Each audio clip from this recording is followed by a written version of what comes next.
ఎల్లుండిలోగా 1,00,000 నేను విదేశాల నుంచి రాగానే 2 లక్షల రుణమాఫీ చేస్తాం, రైతుల పట్ల చిత్తశుద్ధిని చాటుకుంటాం. అధికారం పోయిన బాధ తండ్రి కొడుకులకు ఇంకా తగ్గలే. కేసీఆర్ కేటీఆర్ మధ్య సమన్వయం లేదు. 2014లో జైపాల్ రెడ్డిని సీఎం అభ్యర్థిగా ప్రకటించి ఉంటే కాంగ్రెస్ గెలిచేది.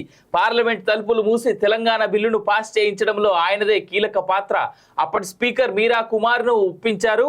10 కోట్లతో కల్వకుర్తికి skill development centre. Hyderabad Kalwakurthy మధ్య 4 వరుసల రహదారి. కల్వకుర్తిలో జైపాల్ విగ్రహావిష్కరణ సభలో సీఎం రేవంత్ అంటూ చూస్తా ఉన్నాం. ఫస్ట్ రుణమాఫీ గురించి మాట్లాడిన తర్వాత జైపాల్ గురించి మాట్లాడదాము.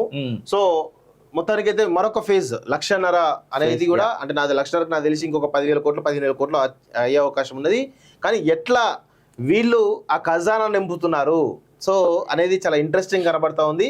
సో మిగతా పథకాలకు కోత పెడుతున్నారా లేకపోతే ఎక్కడి నుంచి ఆదాయాలు తెస్తున్నారు, ఏమైనా అప్పులు చేస్తున్నారా అనేది కూడా కొంత కించిత్ డౌట్స్ గా కనబడతా ఉన్నాయి. అంటే 1,00,000 వరకు అయితే అప్పులు అవసరం లేదన్న.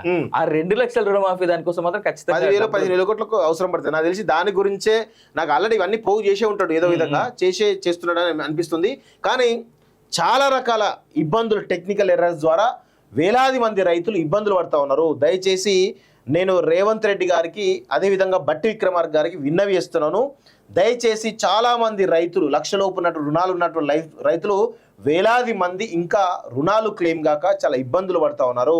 అదే రేషన్ కార్డులో ఉన్నటువంటి సమస్యలు కావచ్చు, పేరు ఉన్నటువంటి చిన్న చిన్న ఎర్రర్స్ కావచ్చు, వీటి వల్ల చాలా ఇబ్బందులు పడుతూ ఉన్నారు. సో దయచేసి దానిని సరి చేయాల్సిందిగా దానికి సంబంధించినటువంటి ఆర్డర్స్ ఆ బ్యాంకులకు కానీ లేకపోతే వాటికి సంబంధిత డిపార్ట్మెంట్స్కు ఈరోజు పెద్ద ఎత్తున సూచనలు చేసి ఇమీడియట్గా రిలీజ్ చేసే విధంగా ఈ రాష్ట్ర ప్రభుత్వం ఒక నిర్ణయం తీసుకోవాలని చెప్పేసి కూడా మేము కోరుతా ఉన్నాం.